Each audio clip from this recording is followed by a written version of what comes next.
Hello दोस्तों, जैसा कि आपने मेरी पिछली वीडियो देखी होगी, उसमें मैंने इस अध्याय के 9 प्रश्न करा दिए थे। अब हम 10वें प्रश्न से स्टार्ट करेंगे। तो देखिए 10वां प्रश्न,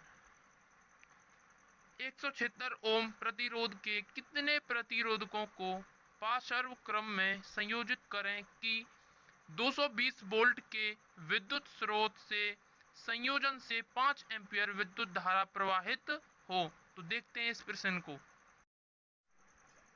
तो दोस्तों देखो, हमारे पास जो विभवांतर है वो है B बराबर 220 वोल्ट, और जो हमारे पास धारा है वो है I बराबर 5 एम्पियर। यहाँ तुल्य प्रतिरोध हम निकालेंगे। तुल्य प्रतिरोध R जो होगा V बटे I, और B हमारे पास 220 वोल्ट है, और I हमारे पास 5 एम्पियर है। इसको इससे काटेंगे तो दोस्तों हमारे पास जो आएगा 44 ओम आएगा। तो हमारे पास जो तुल्य प्रतिरोध आया वो आया 44 ओम। अब देखेंगे, हमने माना, हमें पता तो है नहीं कि उसमें कितने प्रतिरोधक हैं, है ना। तो हमने माना कि प्रतिरोधों की संख्या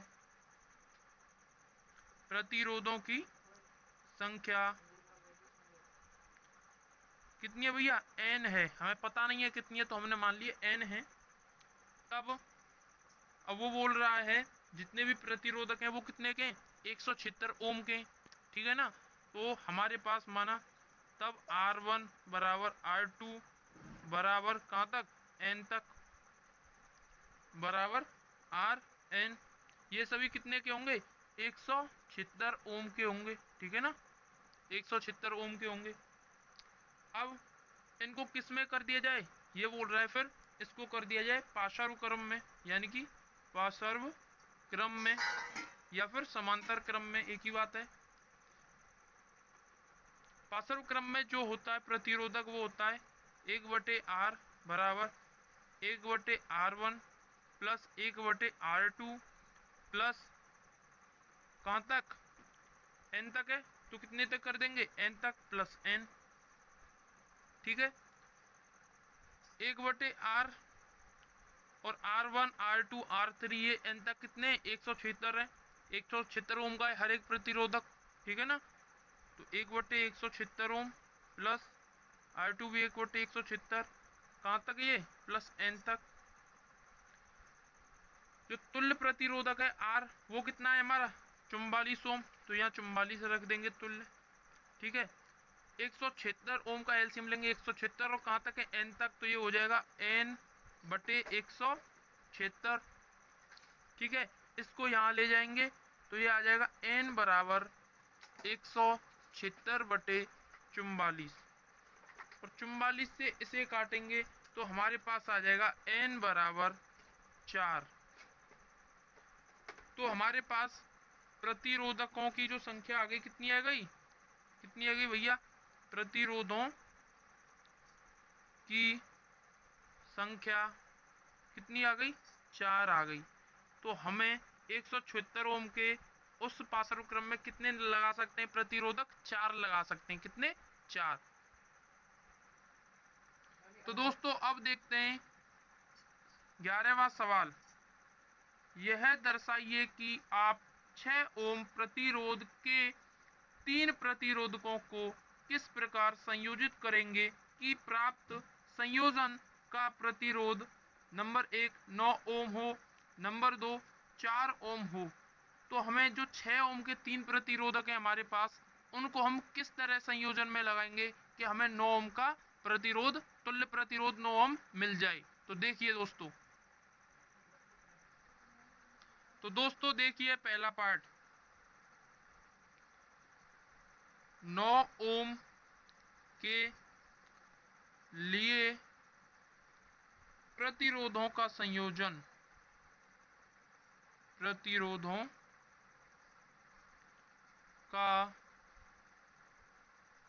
संयोजन 9 ओम के लिए प्रतिरोधों का संयोजन कैसे करेंगे। तो इसमें हम करेंगे, ये देखो, पहले एक को लगाएंगे हम श्रेणी क्रम में, बाकी के दो को लगाएंगे हम पाशारू क्रम में, यानी कि समांतर क्रम में। एक को लगा लिया श्रेणी क्रम में, बाकी के ये दो प्रतिरोधक हैं उनको लगाएंगे हम समांतर क्रम में या फिर पाशारू क्रम में, ये लगा लिए। ठीक है, ये कितने कितने ओम के हैं तीनों, ये भी 6 ओम का, ये भी 6 ओम का और ये भी 6 ओम का। इसका नाम दे दो R1, इसका R2, इसका R3। ठीक है दोस्तों, अब R1 हमारा श्रेणी क्रम में, R2 और R3 कैसे क्रम में, पाशारू क्रम में संयोजन है। तो देखिए R2 तथा R3 पार्श्व क्रम संयोजन का प्रतिरोधक, संयोजन का प्रतिरोध क्या होगा भैया, पार्श्व क्रम में जो होता है वो होता है क्या, देखो 1/R डैश बराबर दो हैं, दो को कैसे करेंगे 1/R1 प्लस 1/R2। तो हमारा R1 क्या है 6 ओम है, R2 भी क्या है 6 ओम है। इसको सॉल्व करेंगे, ये आएगा 2/6, 2 से 6 को काटेंगे 3 बार, और यहाँ जो R डैश आ जाएगा ये उल्टा हो जाएगा, तो इसको भी क्या कर देंगे उल्टा, ये आ जाएगा 3 ओम। जो पार्श्व क्रम में हमारा जो आया R डैश 3 ओम। अब इन दोनों को हमने क्या कर लिया, एक तार बना दिया है, एक तार बना दिया तो ये भी क्या हो जाएगा, अब 3 ओम का निकल के आया R डैश, तो ये कैसे आ जाएंगे, R1 और R डैश हो जाएंगे आपके श्रेणी क्रम में। तो अब देखते हैं आगे, अब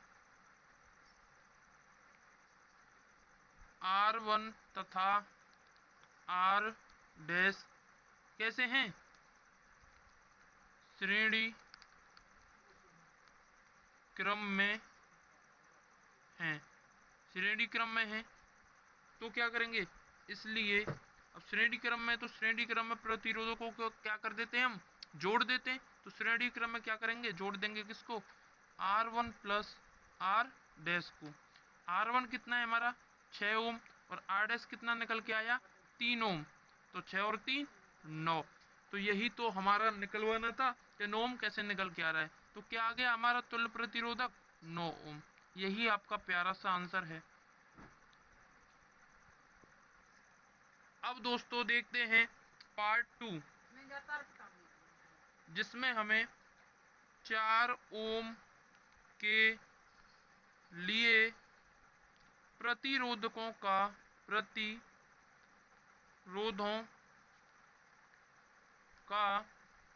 संयोजन, 4 ओम के प्रतिरोधों का, जैसे 4 ओम के लिए प्रतिरोधों का क्या करना है, अब संयोजन करना है। तो अब क्या करेंगे, पहले दो पैरेलल करे थे हमने, यानी कि पहले दो हमने पाशारू क्रम में करे थे और एक श्रेणी क्रम में था। अब करेंगे दो को श्रेणी क्रम में और एक को पाशारू क्रम में। तो देखिए दोस्तों, यहाँ एक प्रतिरोधक यहाँ लगा दिया, और दोस्तों दूसरा भी क्या लगा दिया इसके साथ, श्रेणी क्रम में लगा दिया। ठीक है, ये हमारे पास संयोजन आ गया। अब ये कितने का, ये भी 6 ओम, ये भी 6 ओम और ये भी 6 ओम। इसका नाम रख दो R1, इसका नाम R2 और इसका नाम R3। अब देखो दोस्तों, R2 और R3 कैसे क्रम में है, श्रेणी क्रम में। तो देखिए R2 और R3 श्रेणी क्रम में हैं, श्रेणी क्रम में प्रतिरोध, श्रेणी क्रम में प्रतिरोध क्या होता है दोस्तों, श्रेणी क्रम में प्रतिरोध को क्या हो जाता है, तुल्य प्रतिरोध जुड़ जाता है। तो देखो बेटा, R क्या हो जाएगा, R2 प्लस R3 क्या हो जाएंगे, जुड़ जाएंगे। R2 कितना 6 और R3 भी कितना 6। तो आपका R जो श्रेणी क्रम में प्रतिरोध आएगा वो आएगा 12 ओम।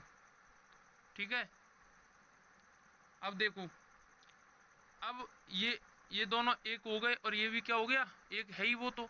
ठीक है ना, ये क्या है, एक है ही। तो ये दोनों अब क्या हो जाएंगे, ये और ये, इन दोनों का एक ये बना दिया है हमने, ये क्या हो जाएगा, अब ये दोनों पाशाणु क्रम में हो जाएंगे। तो अब क्या हो जाएगा, देखो आगे, अब R तथा R1 पार्श्व क्रम में है। और पार्श्व क्रम में जो संयोजन होता है वो क्या होता है, इसलिए देखो R पार्श्व क्रम में Rp लिख देते हैं इसे। ये जो संयोजन होगा 1/Rp 1/R plus 1/R2, sorry R1, है ना। तो R कितना था हमारा 12 ओम और R1 कितना था 6 ओम। तो देखो आगे, यहाँ आ जाएगा 12, ये आ जाएगा 1 प्लस 2, ये आ जाएगा 3 प्लस 12, 3 से इसको काटेंगे ये 4 बार कट जाएगा। तो इसको उल्टा करेंगे Rp को, तो वो भी क्या हो जाएगा, उल्टा हो जाएगा, वो आ जाएगा 4 ओम। और यही हमें निकालना था इस संयोजन से। यही हमारा इस सवाल का प्यारा सा आंसर हो जाएगा। तो दोस्तों अब 12वां सवाल करते हैं। 220 वोल्ट की विद्युत लाइन पर उपयोग किए जाने वाले बहुत से बल्बों का अनुमतांक 10 वाट है। यदि 200 वोल्ट लाइन से अनुमत अधिकतम विद्युत धारा 5 एम्पीयर है, तो इस लाइन के दो तारों के बीच कितने बल्ब पार्श्व क्रम में संयोजित किए जा सकते हैं। तो देखिए दोस्तों देखो, जो बल्ब है सभी कैसे हैं, पार्श्व क्रम में हैं। और पार्श्व क्रम में जब बल्ब संयोजित हैं तो उसका जो विभवांतर होगा वो सभी बल्बों में क्या होगा, समान होगा। तो क्या लिखेंगे, देखो, सभी बल्ब पार्श्व क्रम में संयोजित हैं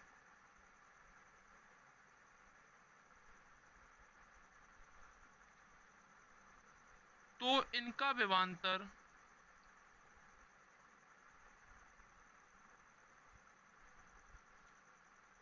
समान होगा।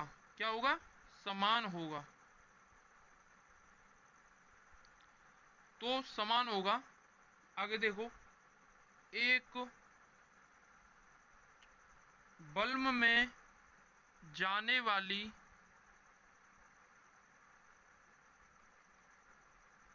विद्युत धारा,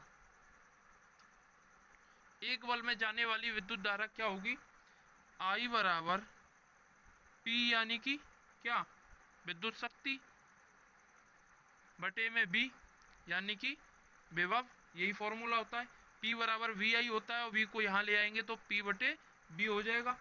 P कितनी दी हुई है, हमें 10 वाट दी हुई है। और जो विभवांतर दिया है कितना दिया है, 220 वोल्ट, 0 से 0, ये आ जाएगा 1/22 एम्पियर। यानी कि एक बल्ब में जो जाने वाली धारा होगी वो कितनी होगी, 1/22 एम्पियर। और हमें जो अधिकतम पूरे जो परिपथ या पूरे जो संयोजन की जो धारा दी है वो कितनी दी है भैया, वो दी है अधिकतम धारा, अधिकतम विद्युत धारा वो दी है हमें कितनी, 5 एम्पियर। ठीक है, तो दोस्तों देखो, जो अधिकतम विद्युत धारा थी वो कितनी थी हमारी, 5 एम्पियर। ठीक है ना। हमने माना उस संयोजन में कितने बल्ब जुड़े हैं, n बल्ब जुड़े हैं। कितने, n। देखो, हमने माना कुल n बल्ब पार्श्व क्रम में जुड़े हैं। कितने बल्ब जुड़े हैं पार्श्व क्रम संयोजन में, n बल्ब जुड़े हैं। तो भैया एक बल्ब की जो विद्युत धारा है वो कितनी है, 1/22 एम्पियर। तो n बल्ब की जो कितनी हो जाएगी, n गुणा 1/22 एम्पियर, ठीक है ना। और वो किसके बराबर है भैया, टोटल जो आपकी कुल जो धारा है, विद्युत धारा अधिकतम है पूरे जो संयोजन की, वो कितनी है, 5 एम्पियर है। तो n गुणा 1/22, एक की इतनी है तो n की कितनी, 5 एम्पियर के ही तो बराबर होगी ना, n की 5 एम्पियर के बराबर। तो निकालो भैया, इसका इससे मल्टीप्लाई हो जाएगा, 22 गुणा 5, जो बल्ब कितने आ गए, 110। कितने बल्ब आ गए, 110 बल्ब जुड़े होंगे उस दो तारों से। जो संयोजन बन रहा है उन दोनों तारों में कितने पार्श्व क्रम में जुड़े होंगे बल्ब, 110 बल्ब जुड़े होंगे। यही आपका आंसर है। तो दोस्तों अब 13वां सवाल करते हैं। किसी विद्युत भट्टी की तप्त प्लेट दो प्रतिरोधकों कुंडलियों ए तथा बी की बनी है, जिनमें प्रत्येक का प्रतिरोध 24 ओम है तथा इन्हें पृथक पृथक श्रेणी क्रम में अथवा पार्श्व क्रम में संयोजित करके उपयोग किया जा सकता है। यदि यह भट्टी 220 वोल्ट विद्युत स्रोत से संयोजित की जाती है तो तीनों प्रकरणों में प्रवाहित विद्युत धाराएं क्या हैं। तो भैया हमारे पास दो प्रतिरोधक हैं, है ना, उनकी जो भट्टी बनी हुई है, दो प्लेट हैं दो प्रतिरोधकन की, ठीक है, जिनमें प्रत्येक का जो प्रतिरोध है कितना है, 24 ओम है। हर एक दोनों प्लेटों का जो प्रतिरोध है कितना है, 24 ओम है। तो उनमें तीन कंडीशन बनेंगी, तो उनको हम देखेंगे, देखते हैं। दोस्तों जो हमें सवाल में दिया है पहले वो लिख लेते हैं। हमें विभवांतर जो दिया है बी, वो दिया है 220 वोल्ट, और प्रतिरोध जो दिया है हमें आर, वो कितना है भैया, दो प्रतिरोध है तो एक को R1 एक को R2, वो कितना है दोनों का, 24 ओम है। तो पहली जो स्थिति होगी, प्रथम स्थिति, प्रथम स्थिति में क्या होगा, जब प्लेटें श्रेणी क्रम में संयोजित की जाती हैं, जब प्लेटें किसमें संयोजित की जाती हैं, श्रेणी क्रम में संयोजित की जाती हैं।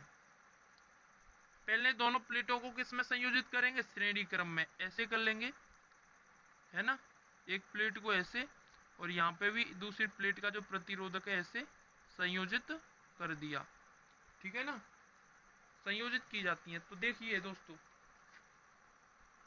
आर क्या हो जाएगा हमारा, आर जो श्रेणी क्रम में जो संयोजन होता है, क्या कर देते हैं हम, दोनों प्रतिरोधकों का क्या कर देंगे, प्लस कर देंगे। तो आर बराबर R1 प्लस R2, यानी कि 24 प्लस 24। और तीनों स्थितियों में क्या देखनी है, इनकी धाराएं देखनी है ना। तो कितना हो जाएगा, 48 ओम, कितना आया, 48 ओम आया। तो यहाँ अब जो विद्युत धारा होगी वो कितनी होगी, I बराबर B/R, और B कितना है हमारा 220 वोल्ट, और R कितना निकल के आया 48। तो यहाँ जो हमारी विद्युत धारा होगी I, वो लगभग काट के आएगी 4.6 एम्पियर, लगभग कितनी आएगी, 4.6 एम्पियर, ठीक है। आगे देखते हैं द्वितीय स्थिति। द्वितीय स्थिति में क्या होगा, द्वितीय स्थिति, अब प्लेटों को क्या कर देंगे दोस्तों, अब इनको पार्श्व क्रम में जोड़ देंगे, यानी कि समांतर क्रम में जोड़ देंगे। जब प्लेटें पार्श्व क्रम में संयोजित की जाती हैं, की जाती हैं, ठीक है दोस्तों। तो पार्श्व क्रम में जब हम प्लेटों को संयोजित करते हैं तो पार्श्व क्रम का जो फॉर्मूला होता है 1/R बराबर, दो प्लेट हैं तो 1/R1 प्लस 1/R2, ठीक है ना। तो भैया R1 कितना 24 है, तो R2 भी कितना है 24 है, इसका जो एलसीएम आएगा वो भी 24 आएगा, और यहाँ 1+1 यानी कि 2/24, और 2 से 24 को काटेंगे 12 बार कटेगा, ठीक है। तो R को ऊपर ले जाएंगे यहाँ से, तो R तो वो भी कहाँ जाएगा, ऊपर जाएगा, तो ये आ जाएगा R बराबर 12 ओम। इसलिए अब इसमें जो विद्युत धारा उत्पन्न होगी वो कितनी होगी, विद्युत धारा I बराबर B अपॉन R, और B आपका 220 वोल्ट, R कितना है 12 ओम।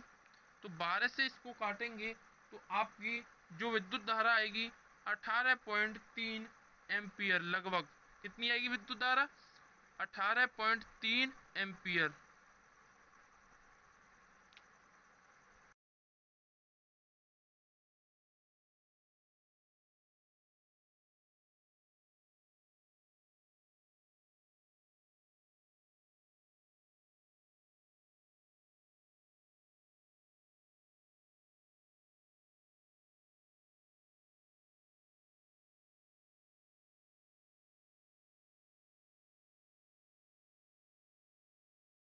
अब दोस्तों तृतीय स्थिति में देखते हैं।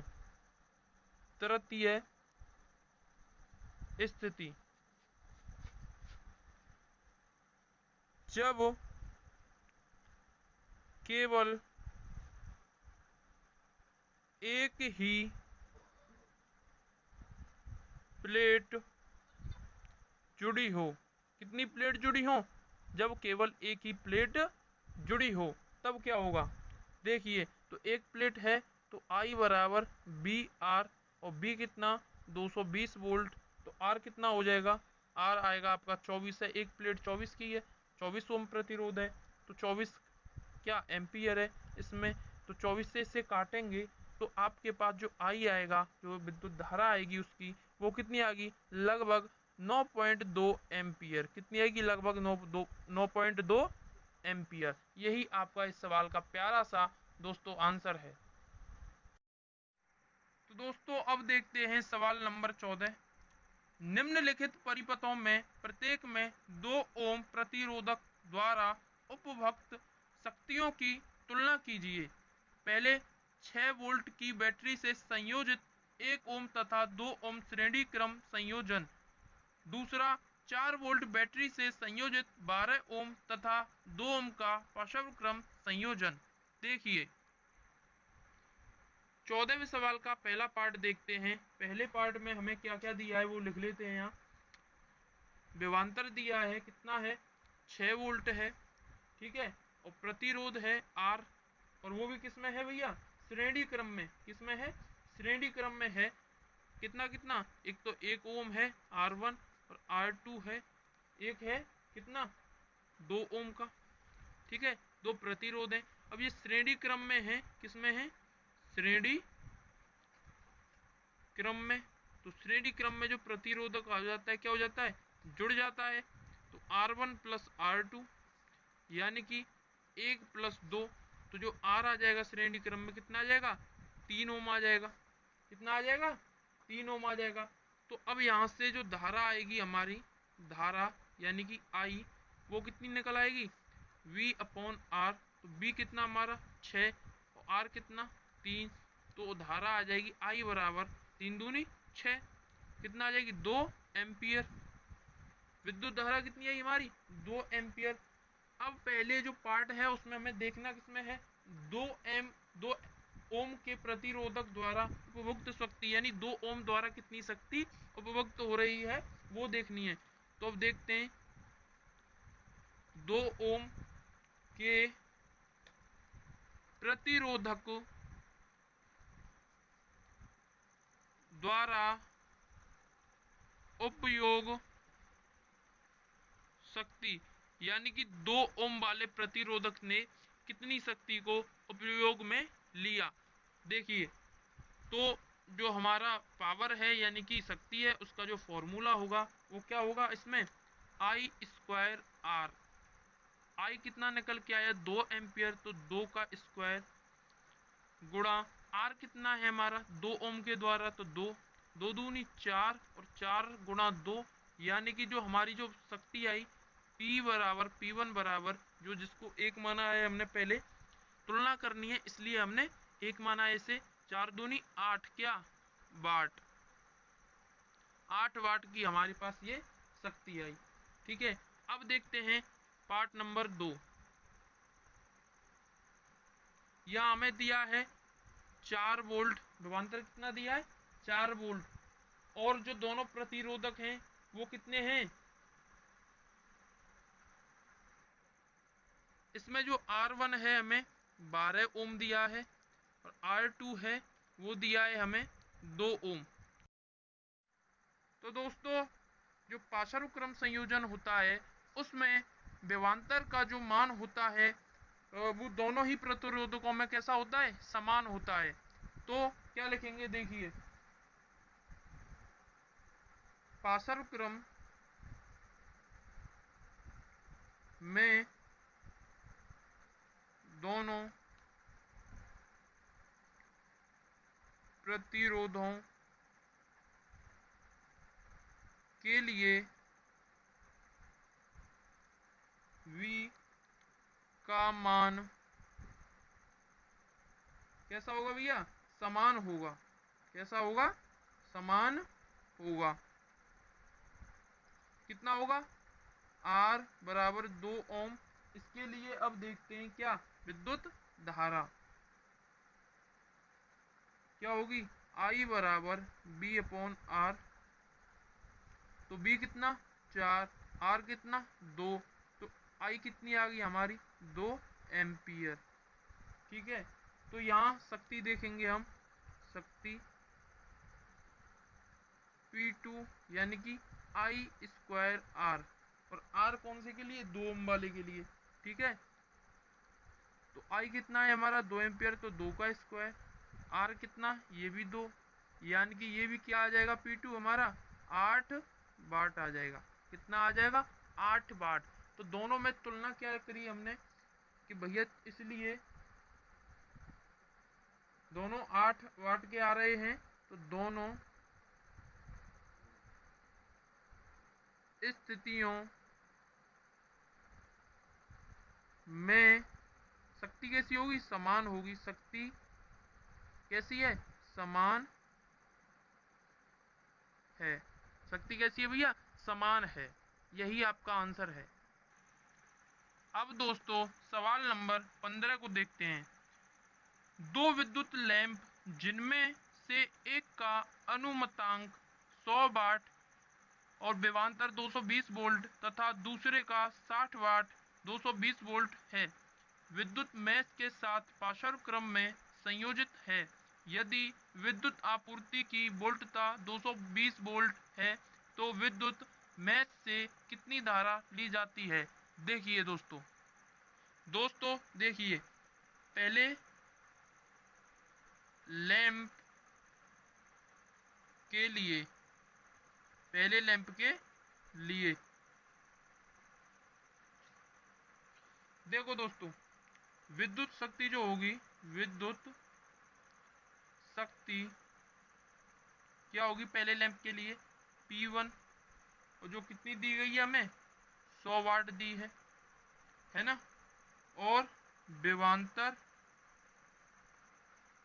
B कितना दिया है 220 वोल्ट। पाशानुक्रम में तो विभवांतर कैसा रहेगा भैया, सेम रहेगा सभी में 220 वोल्ट।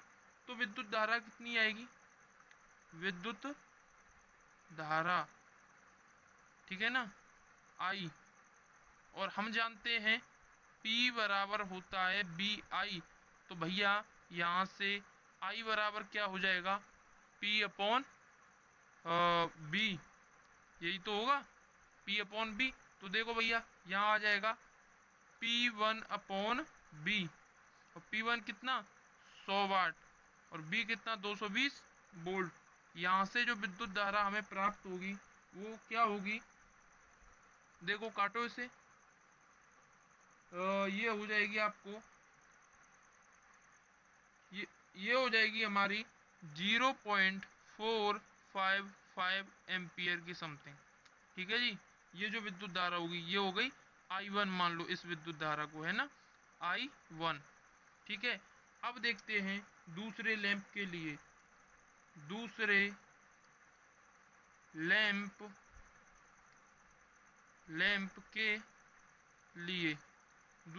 के लिए देखो भैया, विद्युत शक्ति क्या होगी, विद्युत शक्ति होगी P2 जो है 60 वाट, और विभवांतर होगा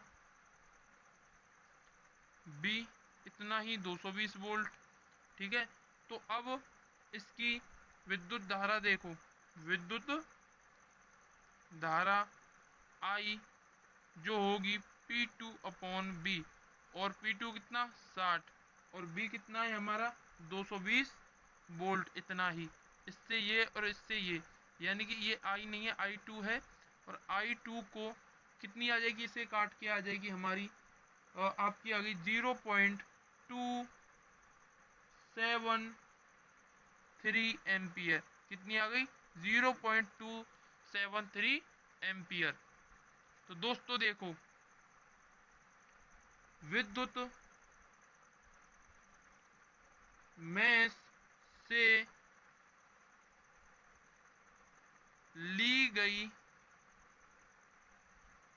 कुल धारा, विद्युत मेष से ली गई कुल धारा कितनी होगी, I बराबर I1 प्लस I2। और तो दोस्तों देखो, जो I1 है वो है 0.455, प्लस जो I2 आई थी हमारे पास वो आई है 0.273, और ये हो जाएगी जुड़ के 0.728 एम्पियर के समथिंग।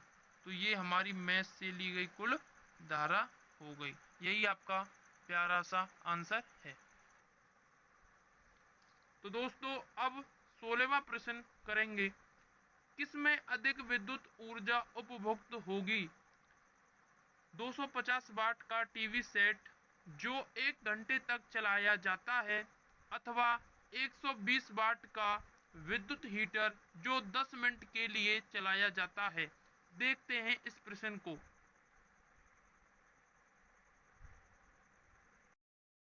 तो दोस्तों उपभोक्त ऊर्जा के लिए जो फॉर्मूला होता है हमारे पास वो ये होता है, उपयुक्त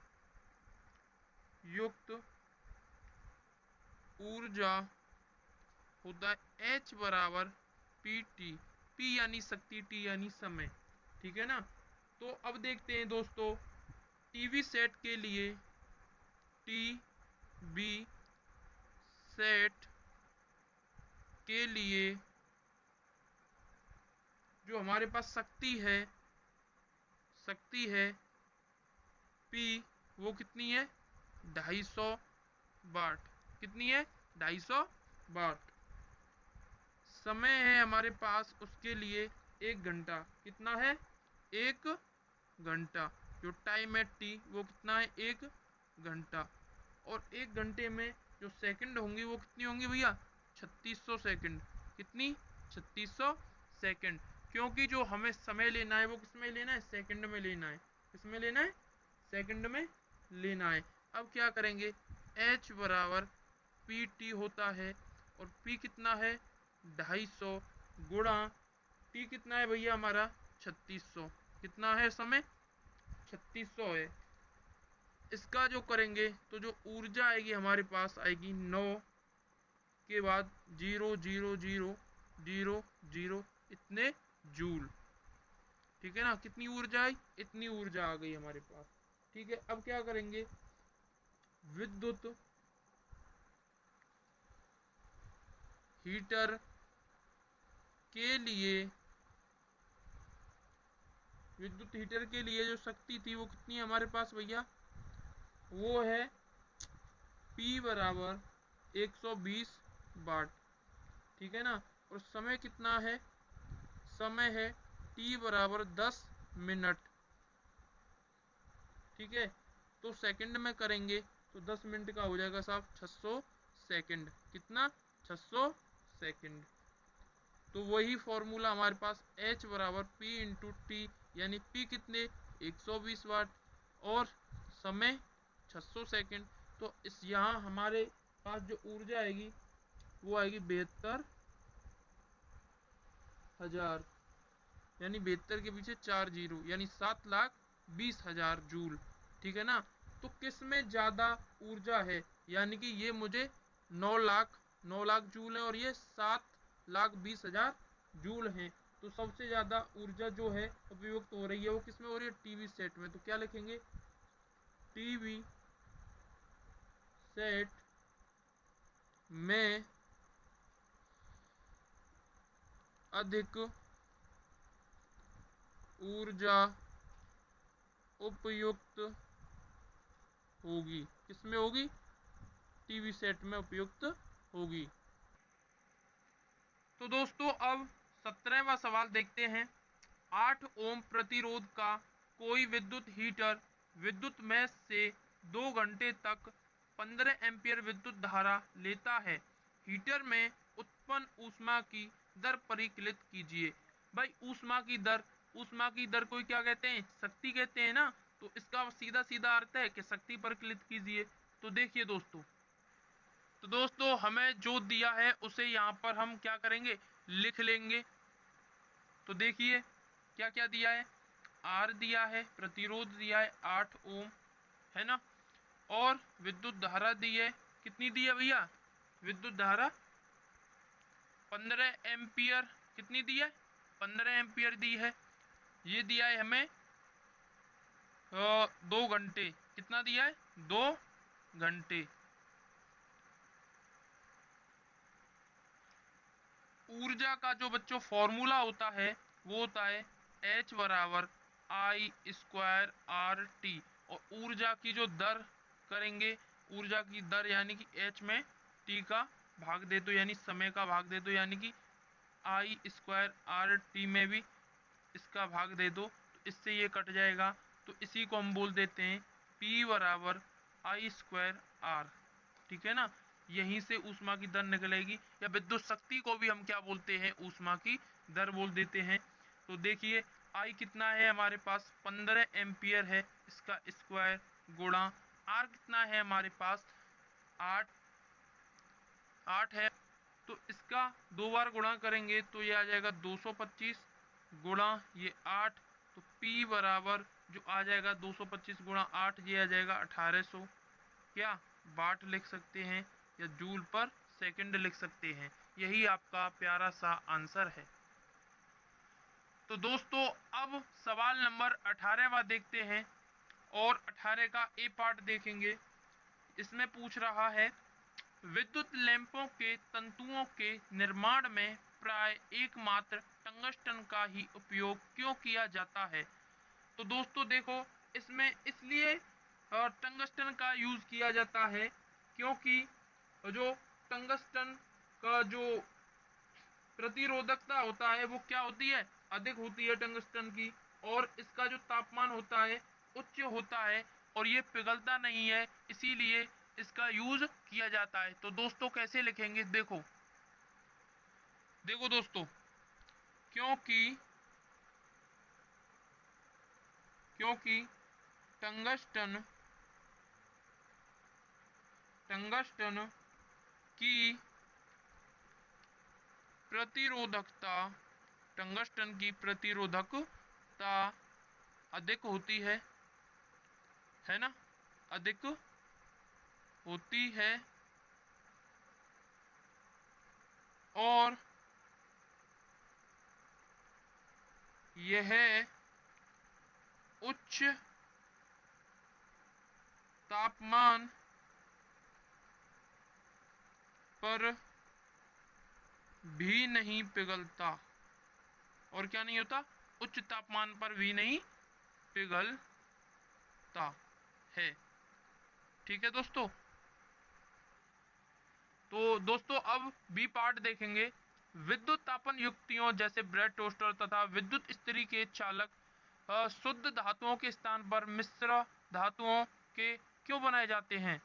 क्योंकि भैया इनकी भी जो प्रतिरोधकता होती है क्या होती है? मिश्र धातुओं को बनाने पर इनकी जो प्रतिरोधकता अधिक हो जाती है, इसलिए इसको बनाए जाते हैं। तो दोस्तों देखो कैसे लिखेंगे इसे। देखो, क्योंकि मिश्र धातुओं की प्रतिरोधकता कितनी होती है? अधिक होती है। प्रतिरोधकता अधिक होती है। ठीक है भैया। और क्या होता है? अधिक होती है, जिसके कारण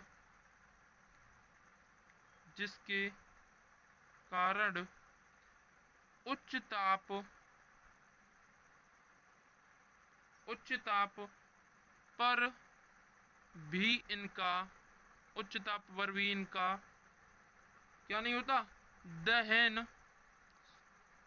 दहन आसानी से नहीं होता। पार्ट नंबर सी, घरेलू विद्युत परिपथों में श्रेणी क्रम संयोजन का उपयोग क्यों नहीं किया जाता है? देखिए दोस्तों, घरेलू विद्युत परिपथों में श्रेणी क्रम संयोजन का उपयोग नहीं किया जाता क्योंकि दोस्तों, क्योंकि क्योंकि श्रेणी क्रम संयोजन में सभी अवयवों को समान विभवांतर नहीं मिलता।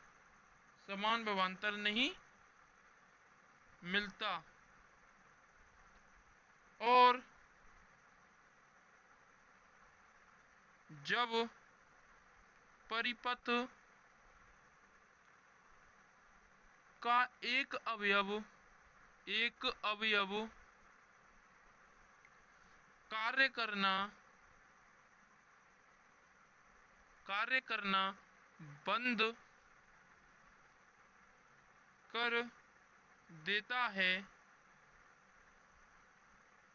तो परिपथ क्या हो जाता है दोस्तों? टूट जाता है। तो परिपथ टूट जाता है। ठीक है दोस्तों। अब देखते हैं सवाल नंबर डी। किसी तार का प्रतिरोध उसकी अनुप्रस्थ काट के क्षेत्रफल में परिवर्तन के साथ किस प्रकार परिवर्तित होता है? देखिए दोस्तों, किसी तार का प्रतिरोध R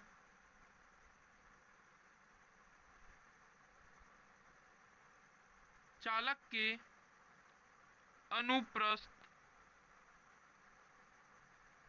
काट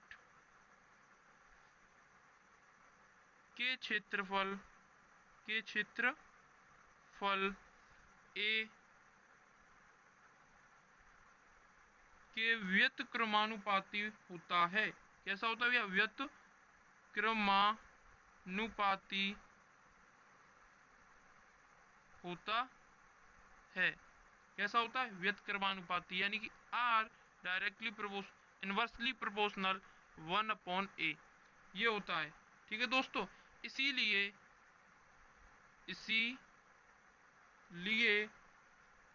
किसी तार का प्रतिरोध उसकी अनुप्रस्थ काट के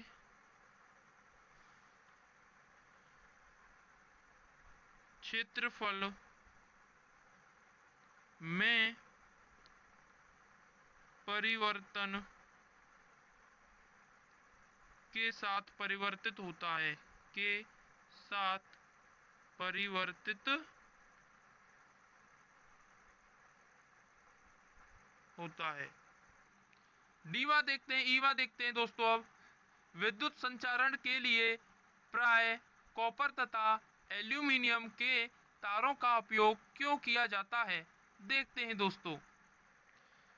विद्युत संचारण के लिए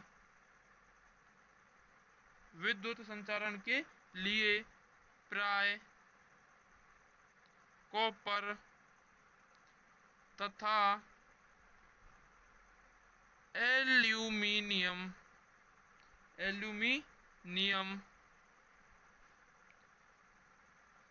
के तारों का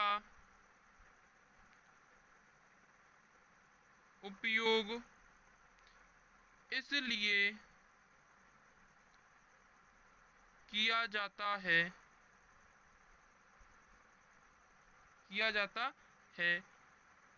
क्योंकि इनकी प्रतिरोधी क्षमता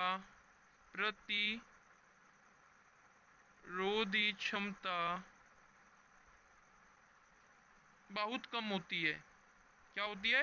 बहुत कम होती है, जिससे ये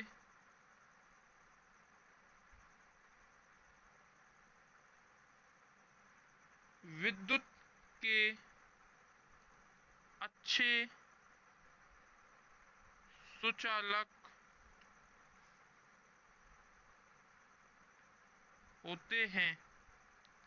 क्या होते हैं भैया? ये विद्युत के अच्छे सुचालक होते हैं। यही आपके ये सारे अभ्यास प्रश्न खत्म होते हैं। अगर हमारी वीडियो अच्छी लगी हो तो लाइक करें, शेयर करें और सब्सक्राइब करें।